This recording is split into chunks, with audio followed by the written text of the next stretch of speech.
Interested in learning about wine, but not sure where to start? You're in the right place. Welcome to the Cork and Fizz Guide to Wine podcast. I'm your host, Haley Bowman, and I'm so glad you're here.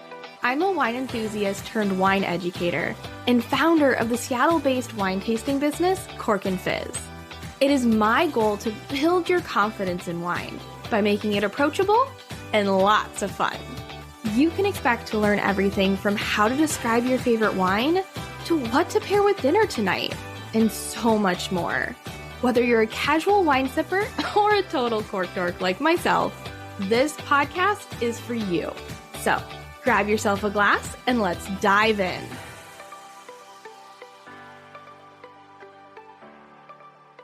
Hello, and welcome back to another episode of the Cork and Fizz Guide to Wine podcast.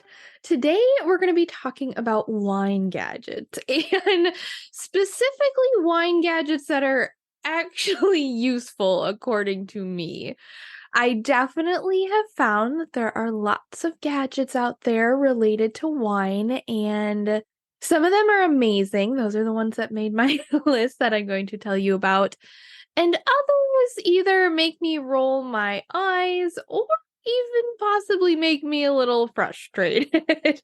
I don't know if this is a hot take or not, but anything that claims that it can prevent you from having a headache after you drink wine, I think is a little silly unless it completely removes all the alcohol, because you see, alcohol causes headaches. So I don't know. That's one for me. If you ever see that, just know that I am rolling my eyes whenever I see an ad that says that. But like I said, today we are talking about wine gadgets that I use on a regular basis and gadgets that I actually find useful. I have a list. I think I have about 8 of them to go through with you. This is not to say that something that's not on this list is not useful, and there are always new things that are being created. And here we go. And I am always down to try anything new, as long as it's like realistic about what it does, right? Like, okay, we're all on the same page there. So without further ado, here are the wine gadgets that I find useful. So we're going to start with number 1. This is definitely the gadget that gets the most use in my house. Well, okay, maybe like it's tied for most, but it's one of my favorites, and it's called a Coravin. This is Coravin. If you haven't heard of this yet, this is a device that basically allows you to drink wine from a bottle without taking the cork out. And we're going to talk about why that's useful in a second, but I want to tell you a little bit more about the device itself. So here, the way that it works is that you place this device over the neck of a bottle, so over the top part of a wine bottle, and it has a needle. It has a hollow needle. So you push this needle into the cork, and then you push a little like lever or button on the side. And what that does is it pushes argon gas into the bottle and then causes wine to be pushed out through the needle. Again, we have a hollow needle. It goes out the needle and then out the pour spout into your glass. And then when you take this device off of your bottle after you've poured yourself a glass, the coolest thing is that that cork will reseal itself. So you can essentially have a glass of a bottle of wine without taking the cork out, and then you can go ahead and put that bottle back in your wine storage and save it for later. They've tested this, and they've shown that, you can have that bottle years later, and it tastes the exact same as if you had never used the Coravin at all. So I think this is one of like the coolest things. It's like this combination of science and invention. And again, it has a really great use for it. So the creator of this, his name is Greg Lambrecht. I'm probably not saying his last name right. Sorry, Greg. But he got the idea to create this when he was working on medical devices. And so he has a master's of science in mechanical engineering and a bachelor's of science in nuclear engineering from the Massachusetts, we're just going to say MIT because that's what we all know anyway. So he has a lot of degrees from MIT. And he holds numerous patents in fields of general surgery, cardiology, and orthopedics. So all that said, this man is a scientist and inventor, and It's amazing that he was able to take his knowledge in this area and realize that it had a purpose in wine. And I believe so. I got to do a talk with him. It was a long while back. It was actually through my corporate job, but they had a just kind of like a Q&A with him for all the winos that work at my company. And he talked about how he got this idea because his wife was pregnant and he really enjoyed having a glass of wine at night, but he didn't really want to open a whole bottle if he was the only one that was going to be drinking. And so he was working on something else for these medical devices and using hollow needles.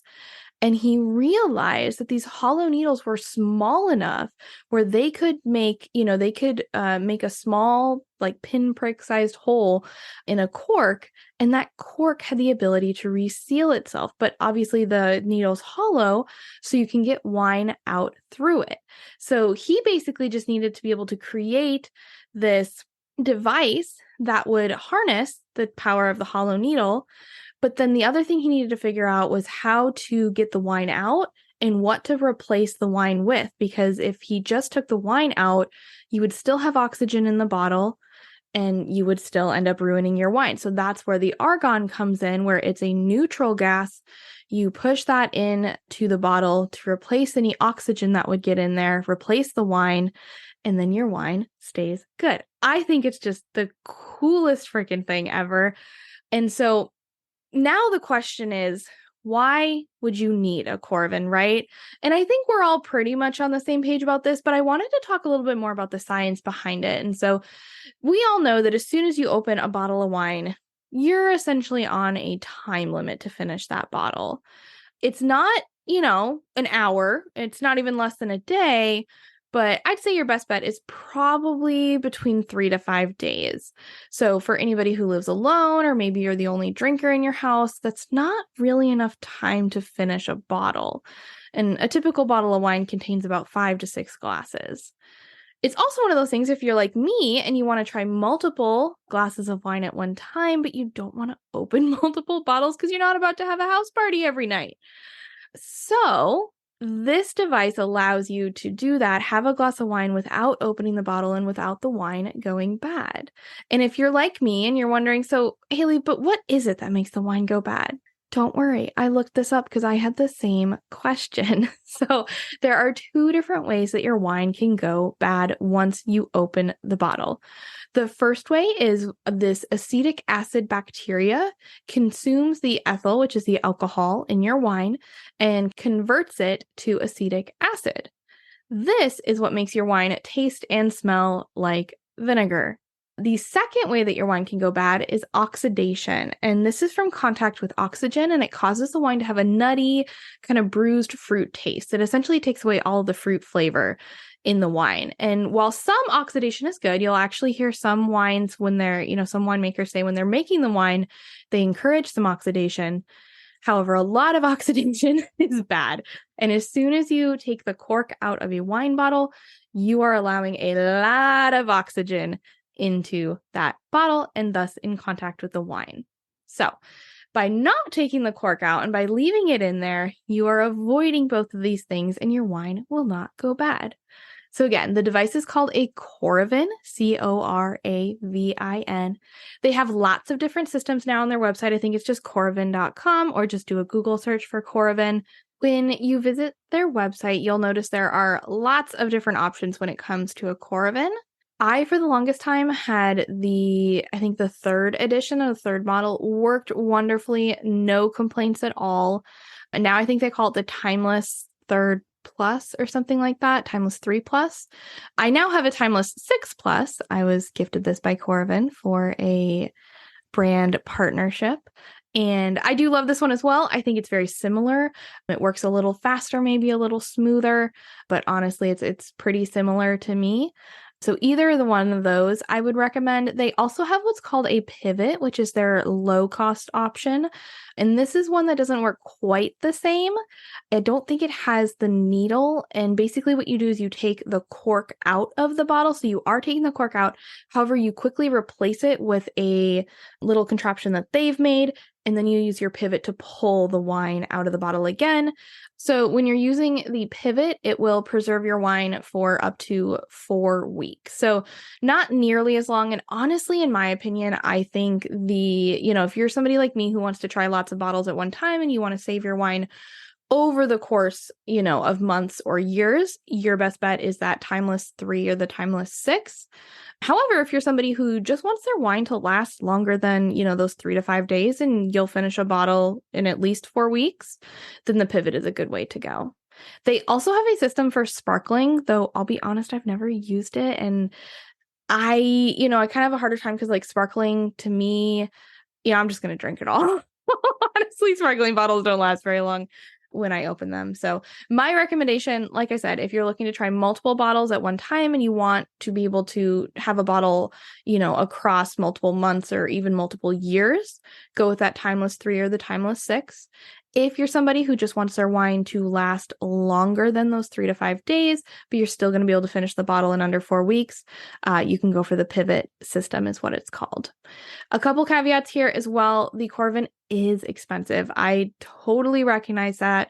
However, I will say that I use it very often. So just think about how long you're going to be using it. And you do have to buy the argon gas capsules right? You're putting argon gas into the bottle. You are going to run out of that. It does not have an endless supply, unfortunately. So there is that added cost as well. Now, talking about cost, if wanting to make your wine last longer than 3 to 5 days after you open it is something that you're interested in, but maybe the Coravin is a little out of budget right now, I would look towards what are called Repour wine savers. And this is Repour, Repour. And this is my second gadget on the list. So these gadgets were created by a man named Tom Lutz. He is a chemist by trade. So see a little, there's a little similarity here with the science background. They basically look like a little plastic cork that you can put back in your bottle. But the difference here between just a regular one or a regular like bottle stopper is that there's a special packet inside these stoppers, and the material in the packet reacts with oxygen until there's no oxygen left, or until there's nothing left in the packet. But you get the idea. One Repour, one of those little corks or one of the little stoppers, keeps a regular sized bottle, so 750 milliliter bottle, fresh for up to 2 months. You can use the same Repour multiple times on the same bottle, but you're basically going to want to use one Repour stopper per one bottle of wine. And the way that it works is you're essentially going to take the cork out of the bottle or the screw cap. That is nice here. Again, Repour works with screw cap. Coravin does as well, but again, you kind of have to do that same thing where you take the screw cap off and you put one of their things on. So it's kind of some extra steps. So whenever I have a screw cap, I tend to use a Repour. So anyway, you take the cork or the screw cap out of the bottle. Then you take on the Repour, there's going to be a little foil on the bottom of it. So it's kind of protecting that packet that I talked about. You're going to take the foil off and you're going to place the Repour on the bottle. And then, like I said, the material that's in the stopper reacts with the oxygen that got into your bottle and removes it. One of the coolest things I think about Repour is that I don't have to decide ahead of time that I'm going to use it. This is probably the biggest problem that I run into, honestly, with the Coravin. And that is that, like, I might think ahead of time, like, you know what, I'm just going to have a glass of this. I'll use the Coravin. And then I decide I want a second glass. And then maybe my husband decides he wants a glass. And suddenly we're like, well, let's just open the damn bottle, right? And so now we've used our Coravin, which wouldn't be a big deal, except every time you use, the little gas canisters, it only has so much in there, right? So you just kind of sort of wasted those gas canisters. Now, when it comes to a Repour, I can open a bottle of wine and be like, you know what? Maybe I'll drink all this, maybe I won't. Not a big deal. We'll have it out. You can have the cork out of it, no problem. We'll be pouring a couple glasses. But let's say my husband and I each had a glass of wine that night and we decided we didn't want any more. We can simply open up a Repour and place it in the bottle. It doesn't matter how long that bottle's been open, at least for that night. Obviously, if the bottle's been open longer than a night, that's maybe a different thing. But, at least a few hours, the bottle can be open and we can throw a Repour on it. And then it saves the wine for up to, I believe, 2 months is their guarantee. However, they've also tested it beyond that. So don't give up after 2 months. It might be longer. But I really love this because this is a great way for, like, you opened a bottle, you had great intentions, and then something came up and you didn't finish it, but you don't want to throw the bottle away, but you also don't think you're going to drink it in the next, 2 to 3 days. You can go ahead and throw a re-pour on it. It'll last for up to 2 months. And the cool thing is that I've tested the re-pour many times. I shouldn't say test anymore because I'm just purely using them. And the cool thing is it actually really changes the flavor in the wine in a good way. In the second time you drink it, because it removes all that oxygen, and so it can make the wine taste fresher than if you had just put it back in the fridge with a cork in it. So again, these are called re-pour wine savers. And again, why would you want it? Make that wine last longer than 3 to 5 days. And the best thing about these is that they are far more cost effective. Now, yes, you would need one for each bottle of wine that you open. And I believe you can get a 10-pack for under $20. I think it's around $18. So that's like $1.80 per one. So just add $1.80 to your cost of wine each time you use it. And honestly, it is 100% worth it. Highly recommend. And you can find those at repourwinesaver.com, or again, search re-pour on Google. I will also have links to all of these items in the show notes so you can check them out. Do you ever find yourself standing in front of the wine aisle at the grocery store, feeling completely lost and overwhelmed? Don't worry, you're not alone. But what if I told you that I have a way to transform the wine aisle from overwhelming into an endless sea of joy and discovery? And it involves drinking wine and joining the most welcoming and fun community. In my Court Crew Virtual Tasting Club, we're all about exploring new and exciting wines in a fun and supportive community. No more feeling intimidated or stuck in a rut of buying the same bottle of wine. Each month, we explore 2 new wines, so you can broaden your palate and explore new flavors. Not only will we taste these wines together, but we'll learn about where the wines come from, essentially traveling the world all through the wine in our glass. Come join the Court Crew, and you'll have the opportunity to taste new wines, meet winemakers and other wine professionals, and connect with like-minded wine lovers from all over the world. Imagine the joy of discovering a new favorite wine and being able to confidently choose a bottle that you know you'll love. So, why not join us? Head to my website at corkandfizz.com/thecourtcrew to sign up. And don't forget to use code WINE101 to get your first month free. And now, back to the show. Okay, gadget number 3 is called a VOCHILL. This is VOCHILL. This is a device that was created to keep your wine at the right temperature, but not to interfere with the wine experience, right? So we're not putting ice cubes in our wine, which, like, no shame. If you need to cool your wine down, you do it. But if you want to avoid watering down your wine and you want to keep your wine cool, a VOCHILL is what you're going to want to use. This was created by a husband and wife team, Randall and Lisa Pollock, and they were actually featured on Shark Tank, which I think is just the coolest thing ever. And I've worked with these guys a couple times as brand partnerships and to just kind of spread the word about VOCHILL. I love the device itself, and their mission is amazing. Listen to this. Their goal is to promote relaxation, slowing down, enjoying the moment, and simple luxuries. I mean, come on. How could you not want to support a brand that has that goal in mind? So the way that this works is it's essentially, you'll have to see a picture of this. I highly recommend looking up a VOCHILL. But basically they've created, so this works, I'm going to describe the version that's made for stemmed wine glasses, but they also have one for stemless wine glasses. But essentially how it works is there's a cradle, which imagine like holding your hand out like in a cup form, like as like a bowl maybe kind of. That's essentially what the cradle looks like. It's going to hold the wine glass. That is what's put in the freezer, and that is what gets cold. I think it takes like a few hours for it to get fully cold. I usually just store it in the freezer. So you have this little cradle. It's stored in the freezer. Then you're going to take it out, and then they have a stand that you attach it to. They've got like both like a magnet and like a little latch thing that you put it in. And then you set your wine glass in that cradle, and it keeps your wine cold. But the best part, the thing that I love, one, nothing is going in my wine. I've used different things that also go in the wine, like these metal, I don't even know which type of metal, but it's a form of metal, and like kind of like the whiskey ice cubes that you can get, where it's just like a metal ice cube, so it doesn't water down the wine. But sometimes I find that it adds a funky flavor occasionally. So I've had those for wine where they kind of sit on the side of the wine glass. And then, of course, it doesn't water down your wine. It's not ice. And one thing that I like about it too is it's very easy to simply take your wine glass out of the VoChill if your wine is getting too cold. And so, like I said, again, they also have a stemless version where this is basically, again, same thing. Imagine like a little bowl that your wine glass can sit in, and then it sits on just this little, they also have a holder for that. It's just not tall, obviously, because you don't need the height if you have a stemless wine glass.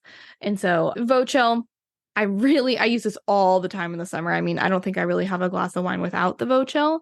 You can use it for both white, rosé, sparkling, red wines, whatever you want. You just have to make sure you have it in a glass that fits the VoChill, which is most of them, just not like a flute or something like that.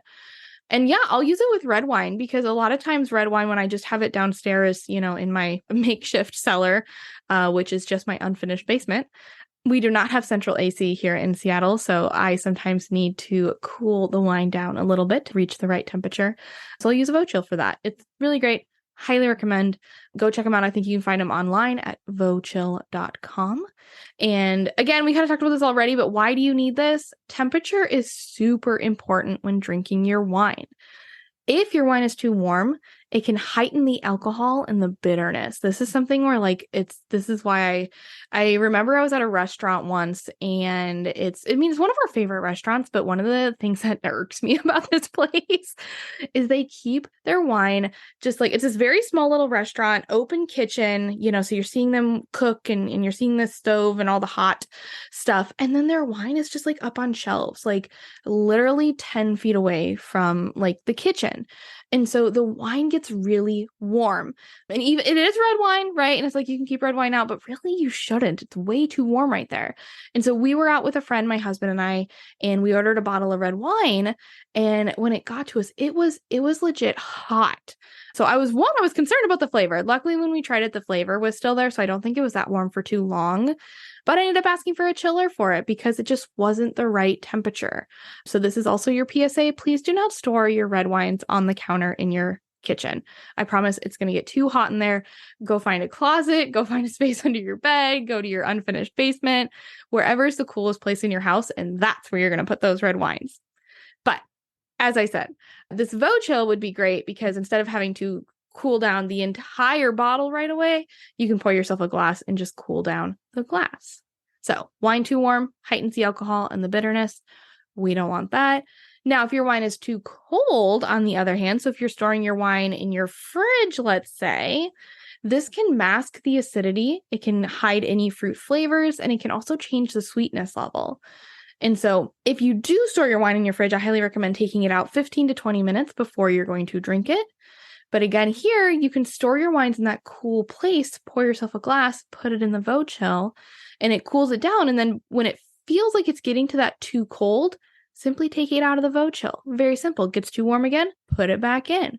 Very easy. So that's why I love it. That's gadget number 3. That is the VoChill. All right. Speaking of temperature, I would be amiss not to mention this is the one that ties for like the most used gadget when it comes to wine, because I use these literally 24/7. And that is because it's a wine fridge.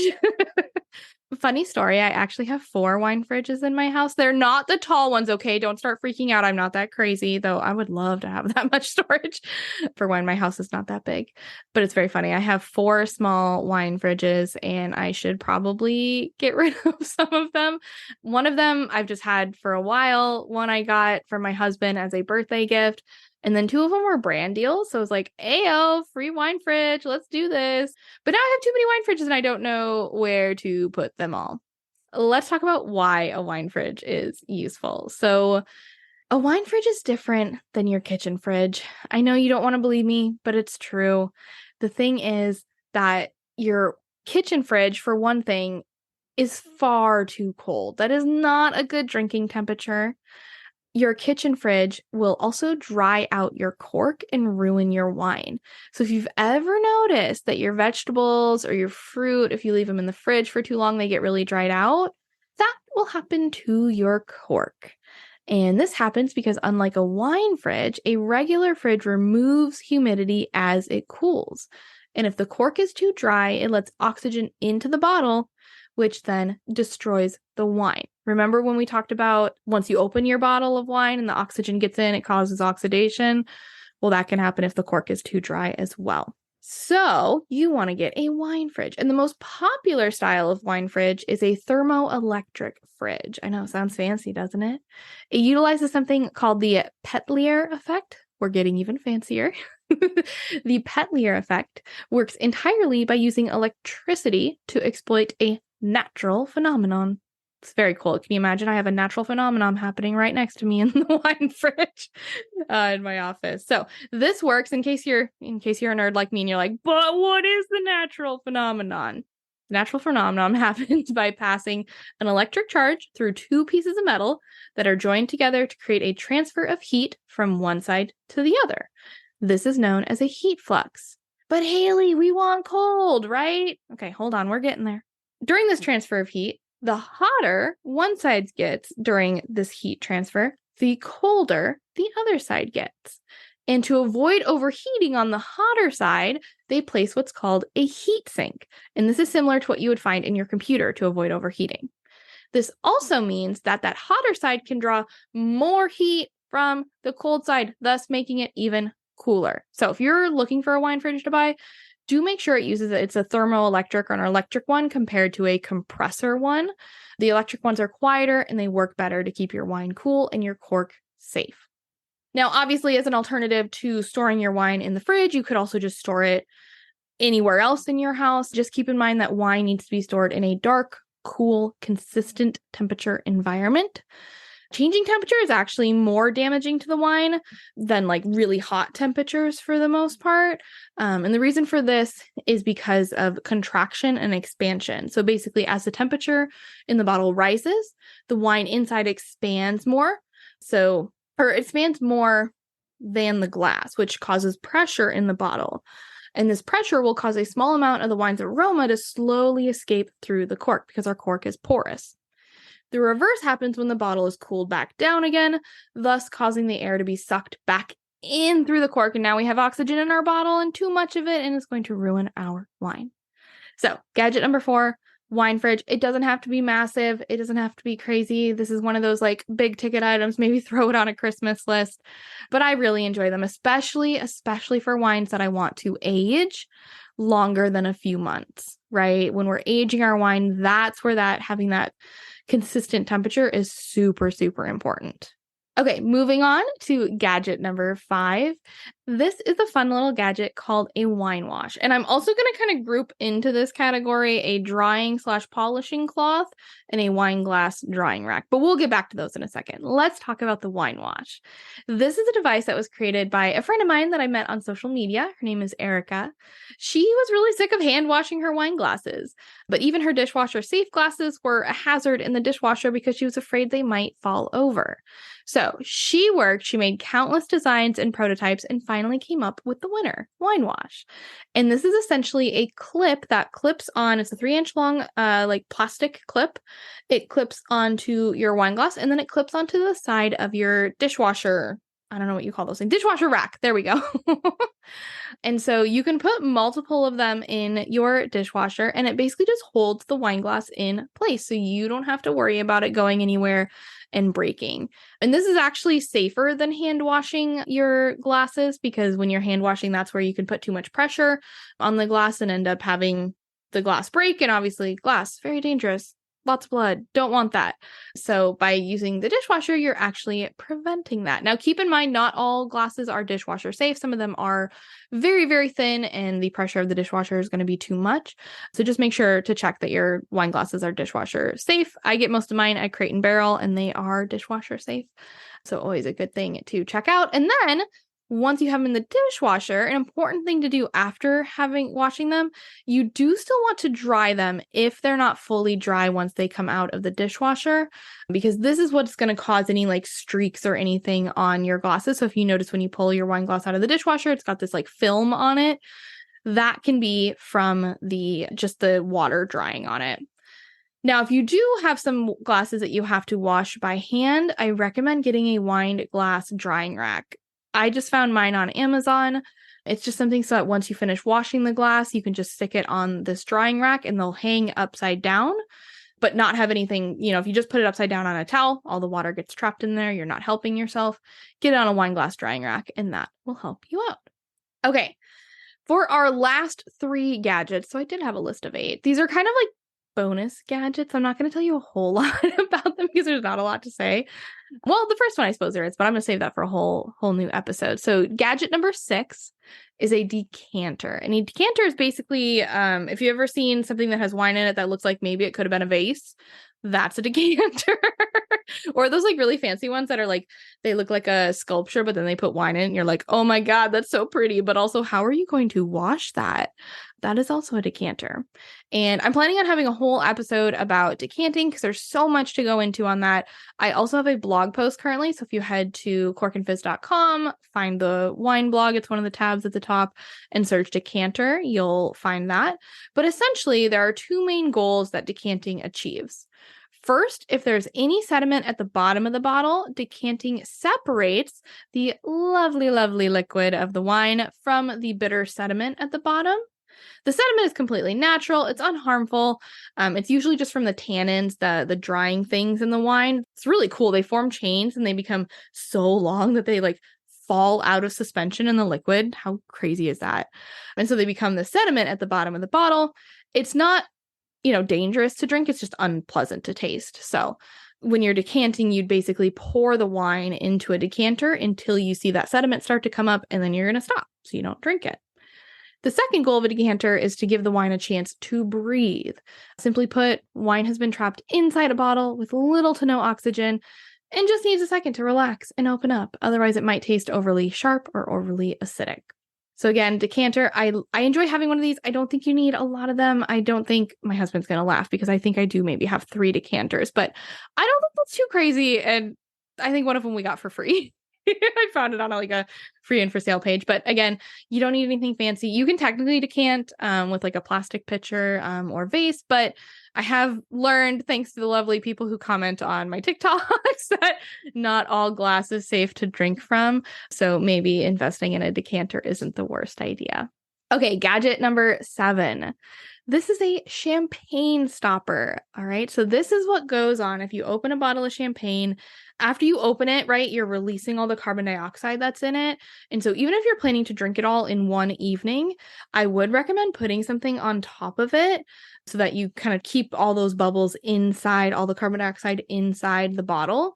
But you're not going to want to put a regular stopper on it. So if you notice when you open champagne or any sparkling wine, it doesn't have a regular cork, right? It has a cork plus like a little, it's called a muselet, I believe is what they're called, but that's like the wire cage that they put around it and you have to twist off, right? And the reason they do that is the carbon dioxide, the pressure inside the bottle can actually cause anything that you put on top to just come right off, right? The pressure inside will cause it to just push right off the bottle. So even after you open the wine and you put something back on top of it, that pressure can build up again. So if you're going to put something over your bottle of wine to either save it for the evening or save it for the next day, you're going to want to get a champagne stopper. And what these are is it's basically it goes into the bottle. It's just like, it looks like a little cork, like a metal cork usually, but it has the ones that I use have little levers on either side and they clip under the like little lip on the bottle. And that way it keeps it safe. And so you don't have to worry about reaching into your fridge and getting hit in the eye or in the face or in whatever with the top of the wine if it wasn't held down for you. So champagne stopper, just search champagne stopper on Amazon and you will find a good one, or head to your local wine shop. I'm sure they have some. Okay, last gadget. I don't know. This is kind of more of an accessory. But wine markers or charms or both, they're so much fun. I love wine markers. They're just little like glass markers that you can use, especially useful if you're tasting multiple wines. You can kind of write a little thing on the wine glass on the, the bottom of the wine glass, or you can use these to mark, who's if you're having some people over. The charms work really well for that as well. So these are little things that either go on like the stem of the glass. They can also go on the sides of the glass just to identify who it is. And these are, you can find some really cute ones. We have had some that were like little pups that are like curled up and they curl around the stem of the glass.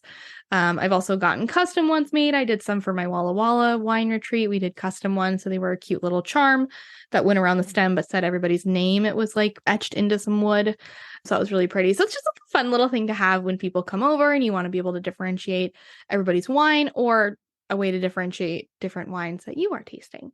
All right, guys, I think that's everything. Those are our different wine gadgets. And again, if something did not make my list, it doesn't mean for sure that I think it's silly or unnecessary. Feel free to message me on Instagram if you have some suggestions for gadgets that you think I should try and that you enjoy using. Don't worry, I will never call you silly. I might admit that I think it's a little silly, but we have different opinions, and that's fine. But just to go through the list one more time of the gadgets that I would recommend you give a try. So starting off, gadget number 1 was a Coravin. This is a way to pour a glass of wine without taking the cork out of the bottle. Next up is a Repour wine saver, and this is kind of like the cost-effective version of the Coravin, and it also works really well for like non-real corks or corkscrew bottles. Screw cap, not corkscrew. You use a corkscrew on a cork. Screw cap bottles. Gadget number 3 was a Vochill. It's the way to keep your glass cool without affecting the wine at all. Next is a wine fridge. That's your big ticket item. Keeps the wine cold without drying out the cork. Then a wine wash. It's the way to wash those wine glasses that you're using without worrying about them falling over and breaking. Then you have a decanter at gadget number 6. A champagne stopper at gadget number 7. Got to make sure we do not hurt ourselves when we're enjoying champagne. And finally, gadgets number 8 would be the wine markers and or charms. All right. I hope you enjoyed this episode of the Cork and Fizz Guide to Wine podcast. I would so appreciate if you could do me a favor, head over to Apple Podcasts and leave a review. Let me know if you're enjoying this. Tell me what your favorite episode is so far. Or just say, hey, this is great. Keep doing it, Haley. I'll take whatever. So I would really, really appreciate it. Like I said, Apple Podcasts is where you can leave a review. You can also leave a rating on Spotify, I believe. And don't forget to subscribe so you never miss an episode. I am releasing new episodes every Wednesday. I'm keeping up and I'm very proud of myself. In next week's episode, I'll be interviewing Paige Comrie. You may be more familiar with her Instagram handle @WineWithPaige. She describes herself as a digital storyteller, which I think fits perfectly. She is such an incredibly talented photographer and blogger, and I'm looking forward to learning more about her experience as an influencer and a wine blogger. So thanks again for listening, and if you want to learn more about wine, come follow me at Cork and Fizz on Instagram. And to try more wines outside of your comfort zone, be sure to sign up for my virtual tasting club, The Cork Crew. Use code WINE101 to get your first month absolutely free. Cheers!